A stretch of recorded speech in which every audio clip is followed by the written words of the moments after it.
Bonjour à tous.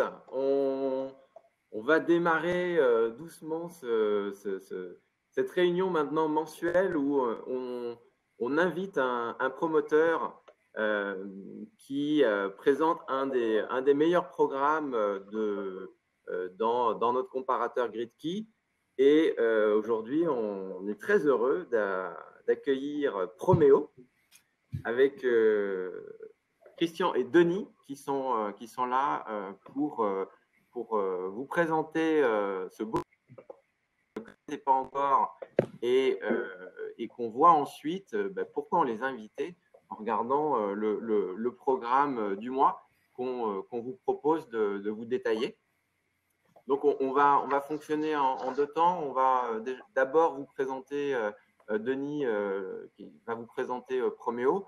Et ensuite, on va vous redire un peu comment GridKey fonctionne pour justement noter les programmes et plonger directement sur le programme du mois. Ce que c'est… Alors, vous pouvez bien sûr envoyer des chats dans la barre à droite, normalement, et poser des questions. N'hésitez surtout pas, en cours de présentation, on essaiera d'y répondre au fur et à mesure. Donc, Denis, merci. Je te laisse la parole. Je vais peut-être partager mon écran pour pouvoir vous montrer la présentation.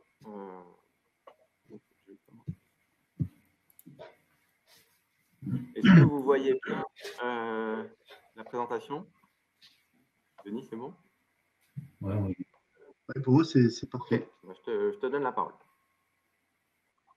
Eh bien, écoutez, bonjour tout le monde. Denis Roquia, je suis le directeur commercial et associé minoritaire au sein du groupe Proméo que je vais vous présenter et vous parler d'un programme d'actualité puisque le lancement a été réalisé il y a 3 semaines sur un programme sur la commune de Gijan entre Montpellier et Sète. Voilà, donc je salue tous les participants. Je vois que M. Breschendacher est connecté. J'en connais certains. Donc, pour parler du groupe Proméo, n'hésitez pas justement à poser des questions par le chat, donc j'essaierai d'y répondre. Alors, nous sommes un vieux promoteur puisque le premier programme immobilier a été construit en 1979 sur la commune de Castelnau-le-Lez, à côté de Montpellier. Donc, ça fait plus de 40 ans d'existence. On réalise environ 1000 logements par an, entre 1000 et 1200 logements par an, qu'on commercialise uniquement via des partenaires. Donc, on n'a pas de force de vente interne. On a environ 500 logements qui se font en bloc entre les logements sociaux et les résidences seniors et étudiantes. Et ensuite, on vend 500 logements via nos partenaires, donc en accession, Pinel, résidences étudiantes et résidences seniors. Quand je parle de résidences seniors, c'est des résidences seniors non médicalisées. Donc, on est sur du géré et pas des EHPAD et EHPAD. Donc, on a une capacité commerciale qui nous permet aujourd'hui de pouvoir réaliser plus de lots. C'est la volonté du groupe puisque ça fait une dizaine d'années maintenant, une quinzaine d'années qu'on est sur un trend d'entre 900 et 1200 logements. Et on souhaite, si le secteur et l'activité économique le permet, et surtout la possibilité d'acquisition foncière, monter entre 1500 et 2000 logements dans les années à venir. Alors, on est seul au capital, hein, les 4 associés avec la famille Ganivec, donc on n'a pas d'impératif de faire économique, de faire ces 1500, 2000 logements. C'est la possibilité d'avoir des fonds propres et essayer de développer l'activité un peu de partout sur le territoire français, puisqu'on fait uniquement des programmes en France et on ne va pas en métropole, on ne va pas en outre-mer et on ne va pas dans les DOM, ni dans les TOM, ni à l'étranger. Donc voilà, donc c'est des partenaires commerciaux qui vont du réseau bancaire au CGP, aux structures commerciales plus développées, plus organisées, qui commercialisent nos produits. Voilà un petit peu notre activité. On a une particularité, parce qu'au-delà des 40 personnes en promotion, on a une quarantaine de personnes en bureau d'études, puisqu'on a la possibilité, si vous voulez, d'être assistant en maîtrise d'ouvrage, en maîtrise d'œuvre. On a une structure béton et une structure sur l'analyse des fluides. Donc, on a notre propre bureau d'études interne. Et notre bureau d'études interne travaille aussi pour d'autres promoteurs, style Bouygues, essentiellement des nationaux, sur la partie assistance en maîtrise d'œuvre et maîtrise d'ouvrage, ainsi que les livraisons et les fluides et les structures béton l'analyse technique béton. Voilà, donc ça fait un groupe de 80 personnes chez Promeo. Voilà, donc 2 mots sur notre activité. Donc le pourcentage Hello, c'est vrai qu'on fait en logement libre qui sont commercialisés en Pinel et en accession 400 lots. On fait 200 lots en social et on fait 400 lots en résidence gérée. De temps en temps des résidences de tourisme, mais principalement de l'étudiant, résidence étudiante gérée et de la résidence senior. Voilà, qui sont vendus ou en diffus ou en bloc. Voilà un petit peu notre activité. En ce qui concerne l'immobilier d'entreprise, on le fait essentiellement sur notre secteur géographique, puisqu'on est basé à Sète, à côté de Montpellier, dans l'Hérault. Voilà, donc c'est entre Sète et Montpellier où on fait du tertiaire et du bureau, mais on ne sort pas de notre giron. Ensuite, nous développons des programmes sur l'ensemble du territoire. On est sur l'Occitanie, on doit faire 650 logements et on en fait 350 à 400 logements hors de nos bases. Voilà, avec un développement sur les années à venir sur l'Île-de-France, puisqu'on a créé notre première agence sur l'Île-de-France où on est en train de déposer différents dossiers et permis de construire sur l'Île-de-France. J'aurai peut-être l'occasion d'en parler en fin de programme. Voilà, donc on fait tout type de logement. On a une particularité, c'est qu'on essaie une fois tous les 2 ans de sortir un programme prestige. Vous le verrez sur le slide. Voilà, ça c'est les associés, donc les 4 associés. Une personne à la production, une personne au développement foncier, Olivier Cardona, un responsable technique et moi au commerce, et la famille Ganivenc, donc Olivier Ganivenc, le président et directeur général du groupe. Voilà, donc on est tous les associés, on a plus de 15 ans d'expérience dans l'entreprise, puisqu'on est tous arrivés entre 2003 et 2006 au sein de la structure. Voilà ce que j'ai à dire sur le groupe, si vous avez des questions, mais on est assez connu là-dessus. On avait une grosse activité, pour ceux qui le savent, une grosse activité camping qu'on a vendue en 2016 à un fonds d'investissement Permira, puisqu'on a développé l'activité camping, rien à voir avec la promotion en 2003, qu'on a revendu progressivement à des fonds d'investissement pour finir en 2016 avec la vente de 75% des parts à Permira, qui est un des plus gros fonds d'investissement européens. Voilà, donc là, on est uniquement maintenant sur la partie promotion. Alors,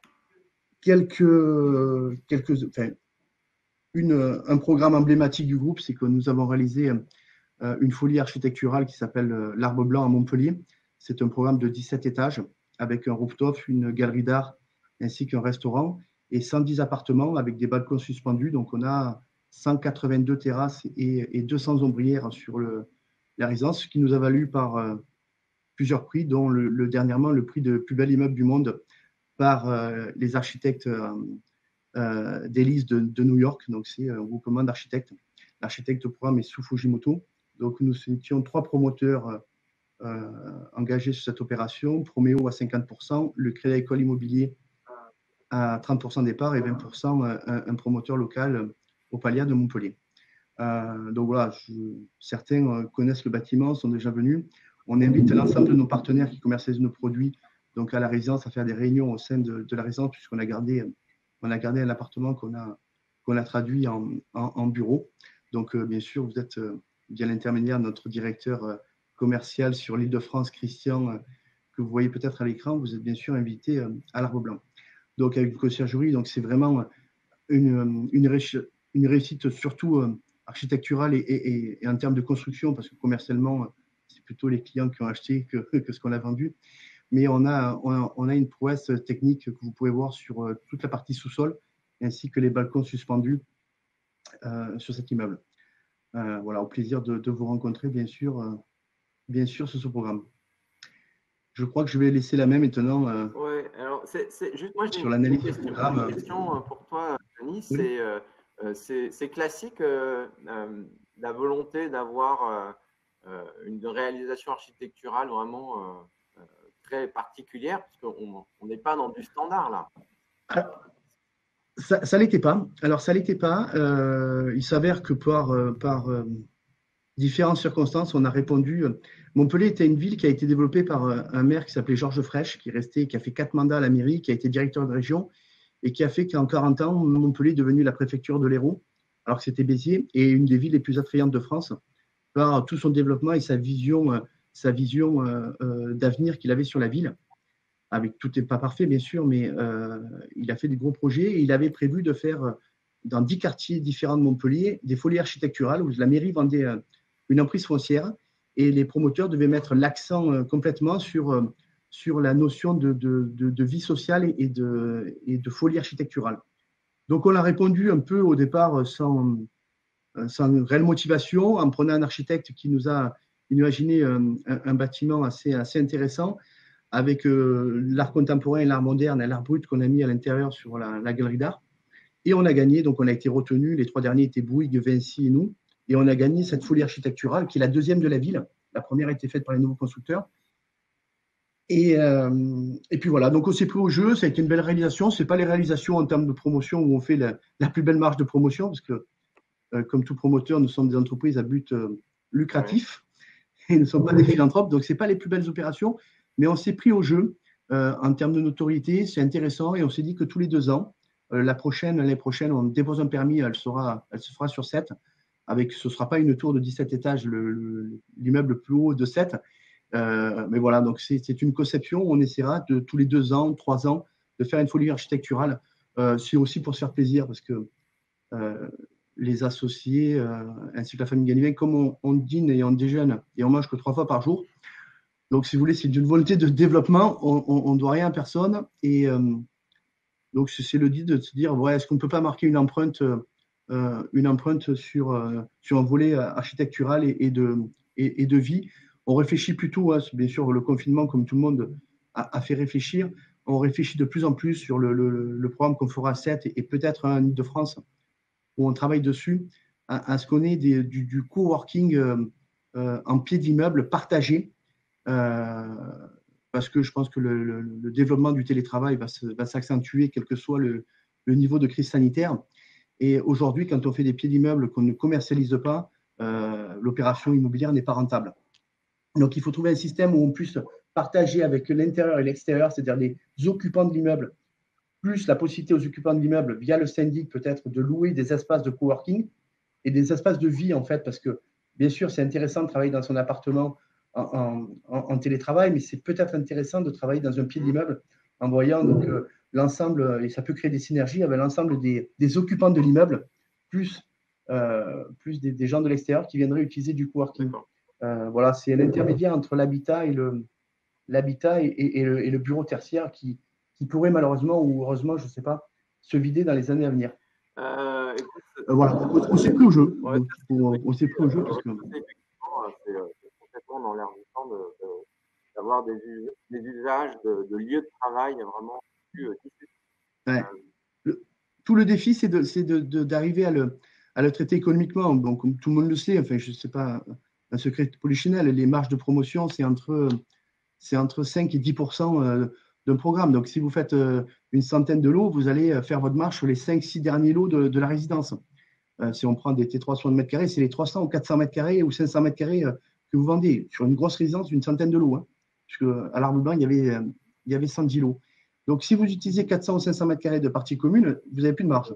Donc, il faut bien sûr pouvoir commercialiser cette marge et le vendre, en fait, vendre les murs. Sinon, les charges de copropriété sont trop importantes aussi pour les occupants, pour plein de choses. Donc, en fait, l'idée, c'est de mutualiser ces efforts de coûts entre les occupants de l'immeuble, l'extérieur, plus un exploitant qui pourrait exploiter, puisqu'il y a beaucoup de sociétés aujourd'hui qui veulent exploiter des pieds d'immeubles en coworking. Donc, voilà, c'est un peu l'axe de réflexion aussi sur ces immeubles prestige, pas que prestige. Bonne idée. Et bien votre travail.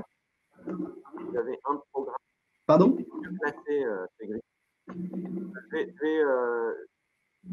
sur un petit rappel de comment et pourquoi vous avez. Mathieu, on ne t'entend plus. Ouais, Mathieu, on t'entend très, très mal. Pas du tout. Tristan, peut-être, je laisse présenter Gridkey. Ouais, eh ben, j'en profiter. Alors, pour vous toucher 2 mots de Gridkey, Mathieu et moi, associés, vous m'entendez bien, Christian et Denis, je me dis que tout le monde.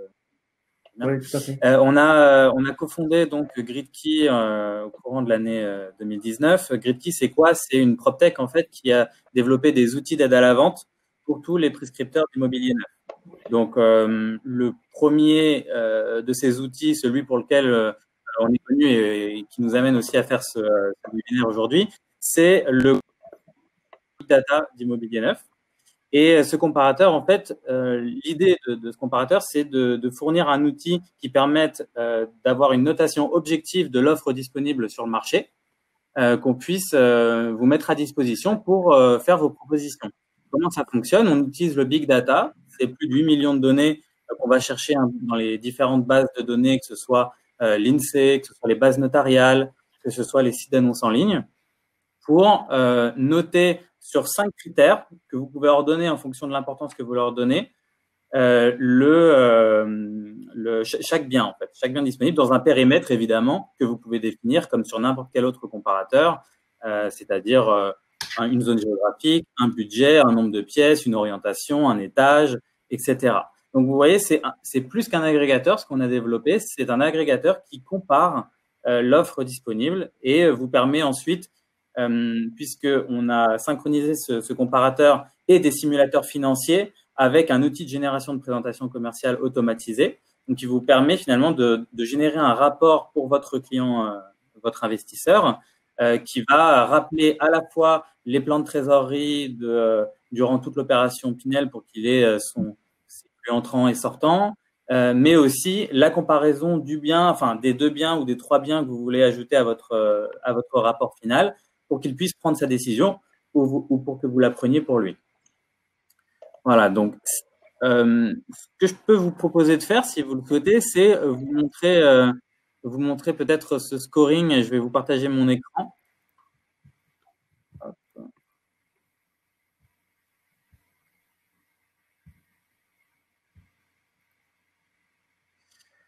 Voilà. Alors, pour vous montrer à quoi il ressemble, ce comparateur, il se présente finalement comme un agrégateur que vous avez l'habitude d'utiliser. On a la possibilité de choisir une localisation. Ça peut être un département, une ville, une région. Vous pouvez additionner toutes les zones que vous souhaitez.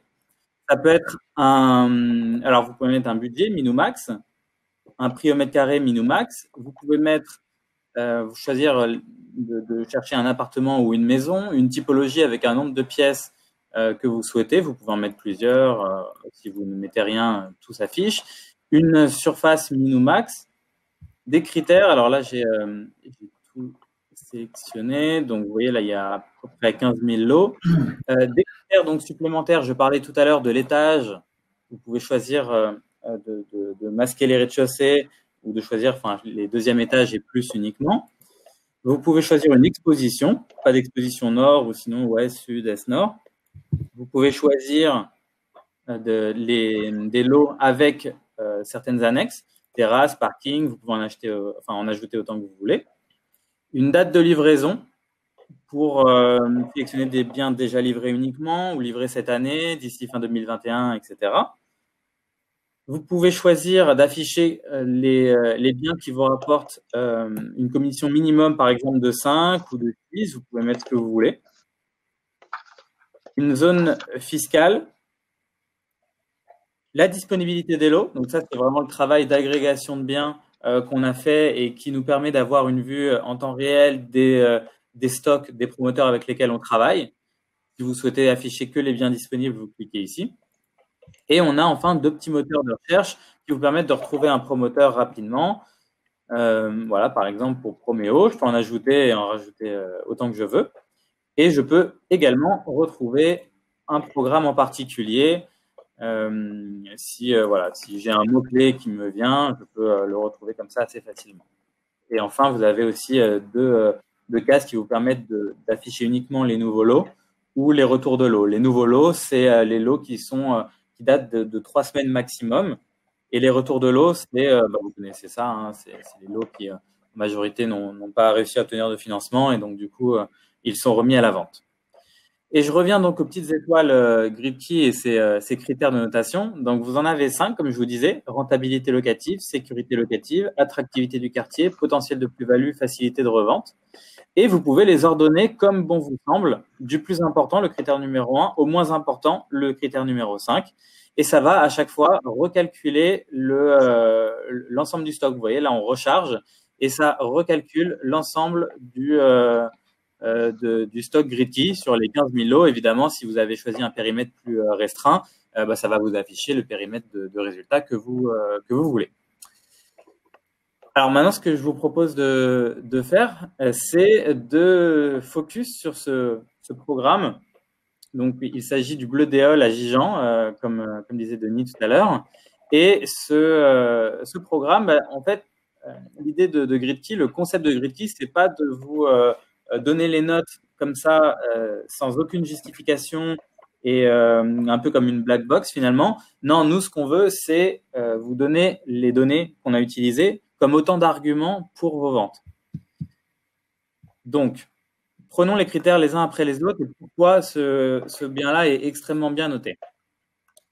Le potentiel de plus-value, pour commencer, on a 2 dimensions dans ce critère-là. La première de ces dimensions, c'est mesurer l'écart entre le prix au mètre carré de ce bien neuf hors parking, puisqu'on retire le prix du parking pour calculer le prix vraiment de l'immobilier de ce bien-là, avec le prix de l'ancien moyen dans la zone. Alors, vous voyez, vous avez d'abord une fourchette 1968 € et 3685 €. Ça, c'est la fourchette de prix au mètre carré dans l'ancien, dans la zone. Et on a une moyenne, un prix moyen de 2693 €. Finalement, on va rapprocher ce prix au mètre carré de celui du bien qu'on vise et on va en tirer un écart finalement. Et cet écart, on va le comparer, on ne va pas le donner comme ça brut sans l'expliquer, on va le comparer à la moyenne sur l'ensemble du marché actuellement. Et en fait, nous, on a la possibilité de vous dire, puisqu'on a la vue sur l'ensemble du marché, que l'écart moyen entre le neuf et l'ancien est de 37%. Et vous voyez que finalement, ce bien-là est certes plus cher que l'ancien, c'est assez normal, mais pas énormément. Finalement, il est tout juste au-dessus de la moyenne de l'ancien. Il est même en dessous, on le précise ici, il est même en dessous du prix maximum de l'ancien dans la zone. Donc ça, c'est la première dimension, c'est comparer le prix du neuf avec le prix de l'ancien. La deuxième dimension, c'est l'évolution des prix dans la zone. Donc pour ça, comment on s'y prend? En fait, on utilise la base des notaires, on l'utilise sur 10 ans avec un focus, donc c'est un algorithme un peu compliqué, mais pour vous expliquer la logique de cet algorithme, c'est prendre les 10 dernières années avec un focus sur les années très récentes et ensuite la possibilité d'aplanir cette courbe, puisqu'on va tirer la courbe sur 15 ans, la possibilité de l'aplanir dans le cas de figure où on serait sur une ville qui a connu un bond bien trop important ces 2 dernières années, par exemple, pour éviter que ça s'envole et que vous montriez des potentiels de plus-value un peu aberrants à vos clients. Donc, on fait attention évidemment à ce genre de choses pour pas que ce soit contre-productif. Donc, en tirant cette courbe, en fait, on se rend compte qu'on est à 43% d'évolution sur 15 ans. Et en multipliant ces 43% en appliquant ces 43% aux 2693 €, on arrive à 3852 € de prix moyen de l'ancien dans 15 ans, qui multiplié par la surface finalement, et une fois la soustraction faite du prix auquel vous achetez ce bien-là, vous amène à un potentiel de plus-value de 46 856 €. Voilà, donc ça c'est la deuxième dimension. Ensuite, comment on arrive à 4 étoiles? Et ben en fait, tout simplement, avec ce potentiel de plus-value, vous êtes sur l'ensemble du marché dans le 4e décile, le 8e décile de l'ensemble du marché, c'est-à-dire que vous êtes dans le top 20% des biens disponibles sur le marché en termes de potentiel de plus-value. Deuxième critère, la facilité de revente. La facilité de revente, cette fois-ci, c'est un critère qui va se baser sur des données sociodémographiques essentiellement. Donc pour ça, on va regarder par exemple la part des nouveaux ménages arrivant chaque année. Alors, arrivant chaque année, où ça? Pas dans la ville. On utilise les bases INSEE, mais au niveau IRIS, c'est-à-dire au niveau du quartier. L'IRIS, c'est le quartier en fait. C'est l'unité qui représente le quartier. Et donc là, on a 13% d'évolution dans cet IRIS-là contre 5% en moyenne nationale, on voit qu'on a une arrivée de nouveaux ménages, donc une attractivité de la zone particulièrement forte. On a également, qui vient un peu corroborer ce que je viens de dire, une balance démographique sur 5 ans de 10%, qui est au-dessus, elle aussi, de la moyenne nationale, qui est à 8,9. On reprend ce critère utilisé précédemment dans le potentiel de plus-value, ou en tout cas calculé précédemment, qui est l'augmentation, finalement, l'évolution des prix projetés sur 15 ans, et qui indique quoi? Qui indique finalement une pression constante et croissante de la demande des acheteurs. Et enfin, on a alors là, un seul, mais vous avez, on utilise pour la facilité de revente l'étage et l'orientation du bien, c'est-à-dire qu'on met un bonus lorsqu'on n'est pas au rez-de-chaussée ou au premier étage, donc à partir du deuxième étage, et lorsqu'on est est, sud ou ouest. Ensuite, nous avons la rentabilité locative. Donc ça, c'est une rentabilité brute, mais qui tient compte du loyer le plus bas entre le loyer de marché et le plafond Pinel. C'est-à-dire que systématiquement, pour chaque opération, on va aller chercher le loyer de marché pour le comparer au plafond Pinel afin de s'assurer qu'il n'y ait pas de mauvaise surprise pour votre investisseur. Et on va ensuite calculer le loyer auquel on peut s'attendre pour ce bien-là. Et on le donne effectivement dans ce paragraphe-là. L'attractivité du quartier. Alors ça, c'est idem, c'est un critère qui se base essentiellement sur les données sociodémographiques et qui se base aussi sur la proximité des services du quotidien. Donc là, supermarché, boulangerie, boucherie, poste, etc. Et donc de leur proximité, c'est-à-dire le fait d'être à moins de 15 minutes à pied. C'est un critère INSEE, c'est comme ça que c'est répertorié. Et là, en l'occurrence, on est sur un bien qui est à proximité de tous les services du quotidien dont on pourra avoir besoin.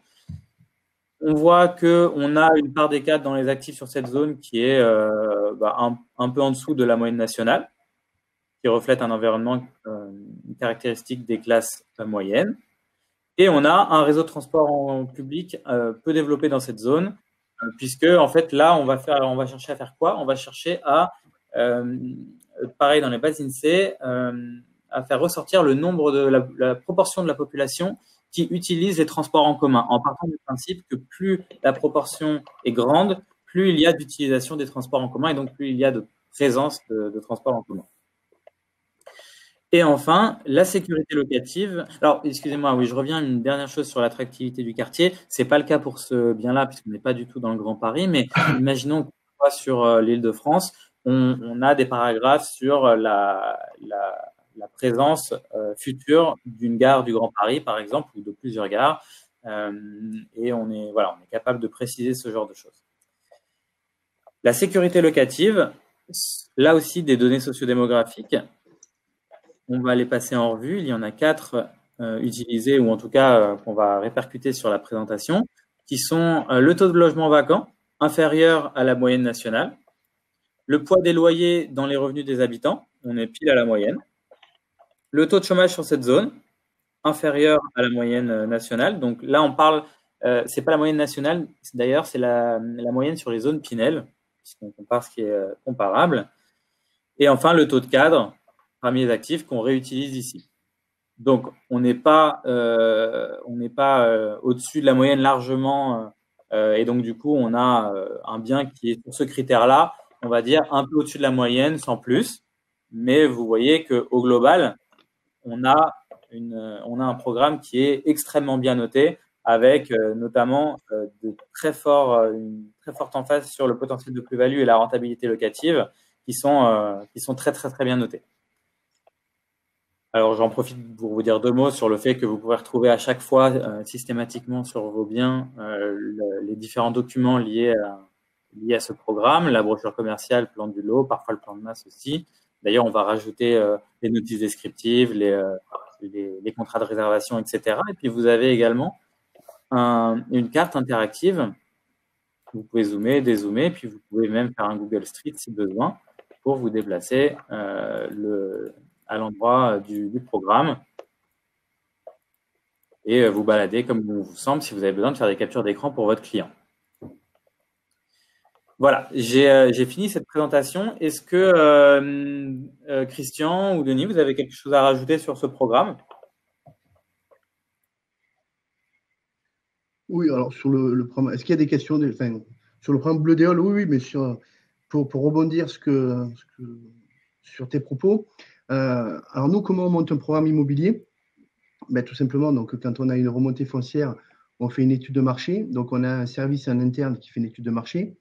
On passe par deux cabinets, pour ne pas les citer, Adéquation, qui est le cabinet de la Caisse dépôt consignation, qui sont bien connus pour être assez durs, ainsi ou le laboratoire immobilier, qui nous font une étude locative et une étude de prix, en concurrence. Donc, en fait, on les confronte tout simplement parce que l'objectif du groupe, c'est de vendre entre 15 et selon les programmes, 50% des logements en accession. Et pour les vendre en accession, il faut coller au marché immobilier.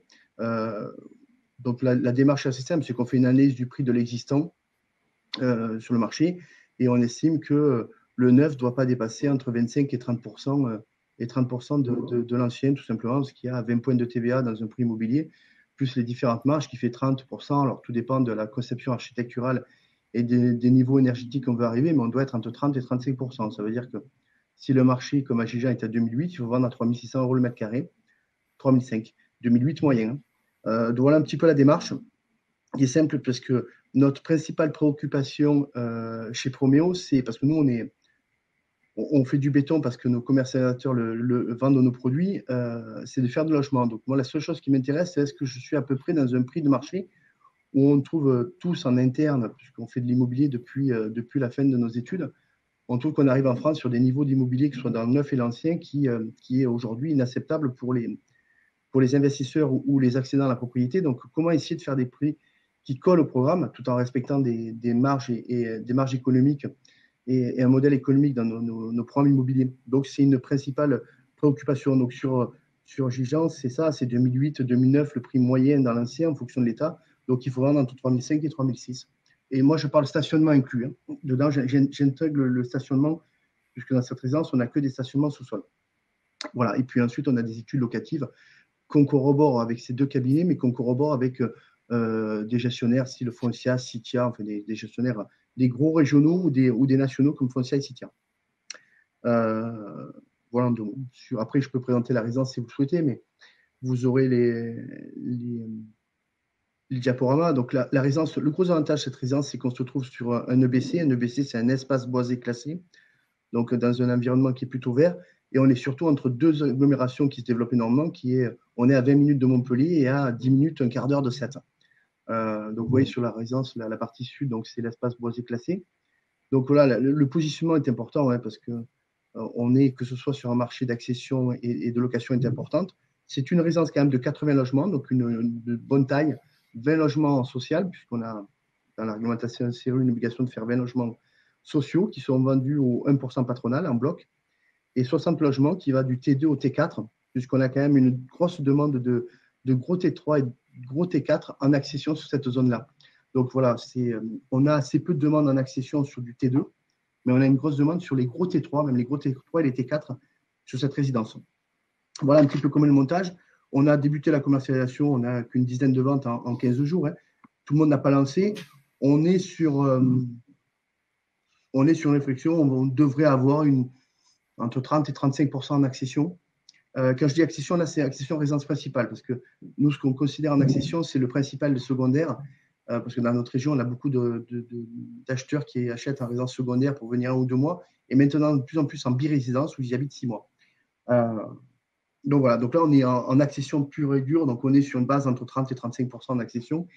Le reste, en investissement locatif, essentiellement de la Pinel, on va avoir 5-6 ventes parce qu'on a beaucoup de gens qui font du meublé libre même dans l'ancien, puisqu'il y a un développement sur cette zone, toute la zone qui va de Nîmes à Sète, sur des investisseurs neufs qui achètent et qui meublent même leur logement. Voilà, donc on est en copromotion avec Ideum, qui appartient au groupe GGL, on va le citer à Montpellier, à 50-50. Sur cette première tranche, on aura peut-être une deuxième tranche au sud de l'EBC. Voilà, donc en 2 mots, voilà un petit peu la particularité. Bien sûr, on est en RT 2012. BBC, donc toutes les normes techniques. On a un planning qui est sur un lancement qu'on a fait au mois de juin, où on aura une activité septembre-octobre. Alors, plutôt octobre, puisqu'en septembre, on doit traiter les dernières servitudes. Et surtout, on ne voudrait pas faire acter trop tôt les clients parce qu'on pourra commencer les travaux que fin octobre, début novembre. Donc, on n'aime pas faire acter les clients à 5% ou 30% en faisant uniquement une ouverture de chantier. Pour une livraison quatrième trimestre 2022, avec un démarrage, octobre-novembre sur les travaux. Donc, on enverra les projets d'actes logiquement en octobre. Bien sûr, si on a la précom, bon, je n'ai pas trop d'inquiétude. Après, on ne sait pas ce qui peut se passer avec les crises sanitaires qu'on pourrait avoir des deuxièmes vagues. Mais aujourd'hui, avec le démarrage qui s'est fait au mois de juin, là, on l'a lancé il y a 15 jours, plus l'attractivité du programme. Donc, on devrait, et la vente bloc social, donc on ne devrait pas avoir de problème de précom. Voilà, donc ce que j'ai à retenir, vraiment ce qu'il y a à retenir, en général, sur nos produits, on ne fait pas tout bien, des fois on livre en retard. On ne fait pas tout bien comme promoteur, parce que le promoteur qui fait tout bien, je ne le connais pas, pour être né dans ce métier-là. On est très attentif, qu'on soit un étudiant d'ailleurs ou un senior, quelle que soit la particulière, on est très très attentif au prix de vente parce qu'aujourd'hui, on a fait des résidences 100% investisseurs, on voit comment le vivre dans le temps. On est très attentif à coller sur un prix de marché qui nous semble cohérent. Et Dieu sait que c'est difficile parce que des fois, avec Christian et en interne, on n'est pas toujours d'accord pour des critères. Alors certes, aujourd'hui, on pourrait vendre plus cher. Quand je vous écoute, on pourrait vendre plus cher cette résidence. On aurait des rentabilités locatives un peu compliquées parce qu'il y a quand même un constat économique pour l'investisseur. Et surtout, il y a une donnée qu'on étudie, nous, quand on va en accession, c'est qu'on regarde le critère INSEE des revenus moyens, des revenus moyens des foyers qui peuvent être locataires ou propriétaires de cette résidence, en l'occurrence propriétaires. Et on estime, si vous voulez, qu'on ne doit pas dépasser les 35% d'endettement. Donc, c'est un loyer plus 10%. Alors, je m'explique. Lorsqu'on a quelqu'un qui va acheter un T3 sur cette résidence, il va avoir du 800, 850 euros de crédit par mois sur 20 ans d'endettement. Donc, il faut que le foyer gagne 2700, 2800 euros. Donc, nous, on prend une base de 3000 euros parce qu'on rajoute un crédit auto et on calcule en fait le prix, à quel prix il faut sortir pour que le prix d'un loyer soit le prix, si vous voulez, du crédit sur 20 ans ou 25 ans dans certains des cas. Donc, on a calculé. Et il faut qu'on tombe dans l'assiette où il y a la majorité de foyers avec un ou deux enfants qui gagnent. Et sur cette zone-là, on a des foyers qui gagnent 3200 euros. Donc, 3200 euros, si vous prenez un financement d'un T3 qu'on vend 240 000 euros sur 20 ans, vous êtes à 800, 900 euros. Vous rajoutez 100 ou 200 euros de crédit annexe voiture et vous êtes sur un foyer qui doit gagner 3200 euros, ce qui est la masse des foyers sur la zone. Donc, comme c'est une résidence qui est sur nous, sur une prestige, une résidence prestige, donc on sait qu'on va avoir les foyers. Il faut savoir que 80% des foyers en France gagnent entre 2500 et 3500 euros. Je parle du foyer. Si on exclut l'Île-de-France et certains secteurs comme Aix-en-Provence, Biarritz, enfin. Mais les foyers, c'est ça la moyenne des foyers, des gens qui vont être locataires ou propriétaires. Donc, il faut qu'on colle sur un prix immobilier en respectant la règle d'endettement des 33 à 35%, qui soient locataires et tout, en rajoutant un sus sur quelques centaines de loyers et de crédits auto, souvent automobiles. Voilà un petit peu l'idée qu'on en fait dessus. C'est clair et c'est très intéressant. S'il y a des questions. Il y a ces contraintes, il y a les nouvelles contraintes fixées un peu par les banques. Alors, officiellement, c'était 33% ce qu'avait demandé l'État, et puis on se rend compte que finalement, ça baisse de plus en plus. Et vous, comment vous percevez ça? Est-ce que du coup, vous allez revoir ce taux même pour vos estimations et pour vos futures opérations? Alors, on a du mal des fois à sortir. Donc là, si on descend en dessous des 33, 34, 35%, on a vraiment du mal à faire tourner un bilan d'opération, de promotion immobilière. Après, les banques, nous, on travaille avec eux parce qu'ils nous font des crédits d'accompagnement pour nos programmes immobiliers. C'est des effets d'aubaine. Aujourd'hui, elles ont des liquidités, elles ont besoin de prêter, elles se battent sur les CSP. La crise du Covid nous l'a dit. Nous, bien sûr, on travaille en permanence avec les banques. On a malheureusement entre 25 et 32% des foyers en France qui sont impactés par le Covid parce que monsieur est restaurateur ou madame travaille dans le tourisme. Donc, ça veut dire que l'analyse est faite par les banques, c'est des ratios et des algorithmes en disant on a perdu entre 25 et 35% selon les banques. Plutôt, les banques régionales sont plutôt à 25-27% et les nationales sont plutôt sur du 35%. Il y a dans les foyers 25 à 35% des foyers qui vont être en difficulté, qui pourraient être en difficulté économique en fonction de ce qui va se passer dans les mois à venir et qui devraient l'être malheureusement. Donc, ils savent très bien qu'ils ne pourront pas faire d'investissement, de placement immobilier ou de placement financier pur et dur sur l'exercice fin 2020 et 2021.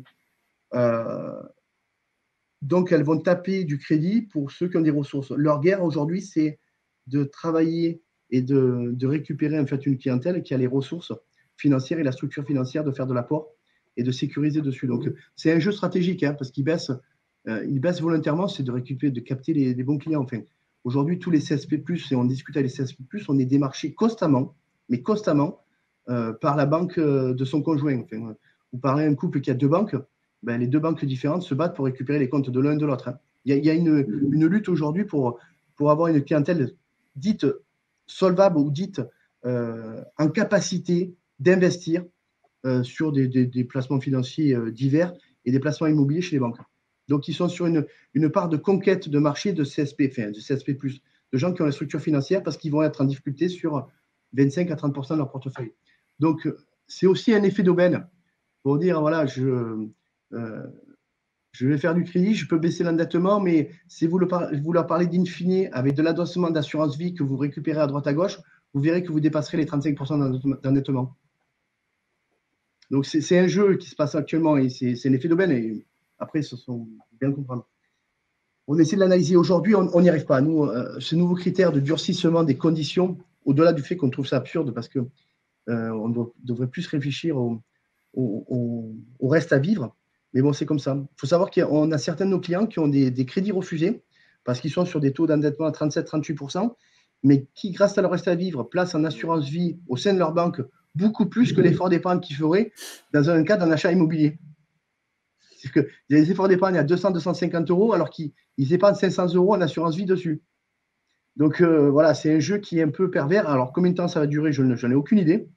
Voilà. Mais leur préoccupation, c'est ça, c'est de dire ils ont 30% de leur portefeuille de clients qui va être en difficulté ou qui ne seront plus en mesure d'investir ou de faire du développement. Donc, ils vont capter du client ailleurs. Alors ça, c'est le dimensionnement de l'opération, c'est effectivement un point hyper important par rapport au taux d'endettement visé, au reste à vivre, aux différentes contraintes de ressources et de charges des clients. Et c'est des choses qu'on prend en compte. Est-ce qu'on essaie de faire et dernier point, parce que vous savez, quand on monte un programme, ça c'est un programme qu'on a monté, on a déposé un permis, on a travaillé sur ce programme en 2019 pour le sortir donc en juin 2020. Après, moi, je ne fais pas de programme pour les clients, même si on analyse tout ça, je fais des programmes immobiliers pour les vendeurs parce que j'estime que les commercialisateurs et les conseillers connaissent mieux leurs clients que moi dans mon petit bureau à Sète ou à Montpellier, donc ils les connaissent bien mieux que moi. Donc, ce qu'on fait à chaque fois pour se remettre dans le prix, c'est que bien sûr, avant de lancer au mois de juin, Christian, on appelle les commercialisateurs locaux et même des régionaux en disant, voilà, on est sur ce projet-là, on est en train de monter la grille de prix. Alors, on a interroge 5-6 plutôt de confiance.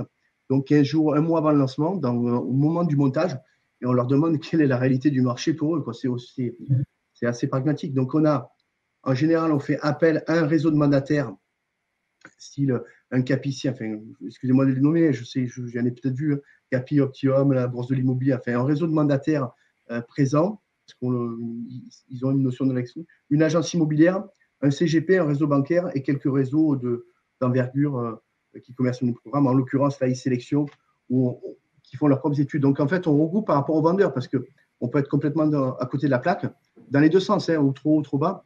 Donc, on reboucle avec les commercialisateurs 15 jours, 3 semaines avant le lancement. Surtout sur la notion de pondération, parce qu'on a beaucoup d'interrogations sur les programmes, sur les pondérations entre les étages, les expos, mais aussi les vues, parce que dans nos régions, on peut avoir des vues mer, on peut avoir des vues sur le Mont-Saint-Clair à 7, on peut avoir des vues dégagées. Donc, beaucoup de questions sur la notion de pondération de prix en fonction des étages, des expositions et surtout des vues dégagées. Ok, merci pour la présentation. Voilà. C'était intéressant et effectivement, on a là un programme qui est hyper bien situé avec un bon prix. Donc, il a tout pour plaire. Hein. Le bleu d'éole, c'est un beau potentiel de plus-value et une belle renta, avec pas aucun point négatif. Donc, ça va être quelque chose de plutôt simple à proposer aux clients. Peut-être un dernier point de notre côté pour vous dire que en fait, avec GridKey, ça s'adresse vraiment à tous les types de commercialisateurs. C'est-à-dire que vous pouvez être conseiller en gestion de patrimoine ou conseiller immobilier, mandataire immobilier. Vous allez pouvoir avoir cette vue synthétique sur les différents programmes avec tout plein d'arguments à présenter et la capacité de faire très facilement une simulation financière et une restitution commerciale en quelques clics pour pouvoir le présenter en détail à un client. Donc, merci encore pour la présentation. Si vous n'avez pas de questions particulières à poser à Denis et Christian, vous pouvez utiliser le chat si vous voulez. Alors moi, j'ai un dernier point parce que je suis bavard. Hein. Non, j'ai un dernier point. On est en train de réfléchir à cette résidence sur la possibilité de la passer en RE 2020. Donc, je pense que l'ensemble des participants sont au courant qu'on a changé de ministre délégué au logement, puisque Julien de Normandie, qui était un ministre avec qui la FPI, les promoteurs, on avait une bonne sensibilité, est parti à l'agriculture. Il a eu pour moi une promotion à l'agriculture. Et on a une nouvelle ministre qui s'appelle Emmanuel Vargon, qui est très marqué environnement et écologie, le ministère du logement est sous le ministère de l'écologie. On a vu la vague verte et on pense que les conditions de la nouvelle Pinel, s'il devrait y avoir une nouvelle Pinel pour 2022, qui s'appellerait peut-être Pinel ou Vargon, on pense qu'elle sera très verte en termes d'environnement. Donc, on est en train d'étudier de savoir si on peut la passer en RE 2020, qui est la réglementation environnementale et technique 2020, qui remplacerait la RT 2012, mais qui va au-delà de l'aspect uniquement thermique. Voilà, c'est une précision. On est en train d'y travailler dessus, ça a pas mal de contraintes. Et ce serait une contrainte qui là, dans ce cas-là, sur cette résidence-là, nous demanderait sur les derniers lots, parce qu'on ne sait pas trop, et si on le passait, sur les lots restants, d'augmenter les prix de vente. Alors, je n'ai pas l'impact, mais pour être clair, la petite étude nous ferait augmenter les prix de vente alors si je parle en TTC pour le client, on est sur du 4,5%, 4%. Donc, ça veut dire qu'un T2, un T3 de 250 000 euros, il prend quand même 10 000 euros. TTC, minimum. Là, on voit sur l'opération, voilà. Ça resterait rentable. Quand on voit les décalages de prix par rapport au marché, ça resterait une opération intéressante. Disons que c'est compliqué parce que quand il reste que la moitié des lots, vous faites la résidence en réglementation environnementale sur la totalité des lots. Donc, vous avez un impact qui est important dessus. Mais c'est 4,5 de la totalité. Enfin, si vous remontez de 9% les derniers lots, quoi. Donc, et oui, tout dépend si vous avez vendu 50%. Voilà, donc ça pique un peu, oui. Mais voilà, donc c'est les premiers résultats des thermiciens chez nous qui vont être confortés. Bon, c'est tout ça à affiner. Hein. Mais voilà, donc c'est pour vous dire que l'impact environnemental qu'on pourrait avoir sur les programmes immobiliers pourrait nous encore plus désolvabiliser le prix de vente parce que il faudrait qu'il y ait des incitations fiscales pour les investisseurs, mais aussi des incitations fiscales avec un PTZ amélioré ou je ne sais quoi pour l'accès à la propriété. Parce que la sauce coûterait plus cher que le poisson. Donc, c'est toujours embêtant dans nos régions. En tant que Marseillais, c'est toi. Dans la bouillabaisse, si vous voulez, c'est embêtant quand la sauce coûte plus cher que le poisson. Quoi. Et le retour d'investissement pour l'occupant est assez compliqué. Peut-être avant qu'on se quitte, tu veux nous dire 2 mots sur des lancements particuliers? Oui, alors le lancement, on touche du bois, donc grâce à nos partenaires, et je les remercie tous, on a plus beaucoup de stock, on a un manque de l'eau. Donc on devrait sortir une opération Fréjus, on sortira. Donc là, un lancement commercial septembre, Fréjus, puisqu'on est un permis qui va bientôt se purger si on n'est pas attaqué, et on n'a pas de problème de fouilles archéologiques. Alors on avait peur, donc septembre, Fréjus sur une quarantaine de lots, 35 lots en libre, et une vingtaine de lots en social. On a une activité lotissement, mais ça, j'en parle pas parce on fait quelques lotissements. Donc, on va faire de lotissement sur une commune à ses côtés, toujours entre Sète et Montpellier. Donc, Fréjus dans le Var au mois de septembre. On devrait sortir un programme assez similaire sur une commune un peu mieux cotée encore que Gijan, sur des tarifs qui seraient à peu près, on serait à 3 800 € du mètre au lieu de 3 600 € du mètre, mais sur une commune un peu mieux cotée, qui est qu'une commune entre Sète et Montpellier, toujours pareil, mais bord de mer, sur le mois de décembre. Et on a des gros lancements en Ile-de-France prévus premier trimestre. On a Vilaine-sur-Seine, 70 logements libres, T2, T3, T4 également. On a Bouchy-Saint-Antoine en étudiant et Pinel étudiant. On a Chelles dans le 78. On a un programme qui marche très très bien actuellement en résidence étudiante aussi sur HR, la Yvelines. Voilà, on a un gros produit. Alors là, c'est pas l'Île-de-France, mais on devrait pouvoir sortir des maisons, puisque le groupe fait quand même pas mal de maisons, des maisons en principale ou secondaire à Cabourg, ainsi qu'une résidence senior avec un gestionnaire de renom à Cabourg sur le premier trimestre de l'année 2021. Voilà un petit peu, je balaye rapidement. Et bien sûr, on a 2 programmes immobiliers sur le fin d'année, premier trimestre, dont un Prestige à 7 et 2 programmes de logement plutôt classiques, dans notre gamme médium sur 7. Donc, on a un à l'entrée est, l'autre au bord de mer, et un programme Prestige sur le Mont-Saint-Clair. Voilà, donc les résidences étudiantes, donc il y a l'Île-de-France, Bouchy-Saint-Antoine. Une autre, voilà, sur un quartier que je garde ça à secret. On a un programme qui devrait sortir à Houille, normalement, sur le printemps de l'année prochaine également. Merci pour les previews, les nouvelles un peu en avance comme ça. Merci à tous d'avoir participé à ce webinaire sur le promoteur du mois. On vous dit à bientôt et bonne journée. À bientôt. Bonne journée. Au revoir. Au revoir.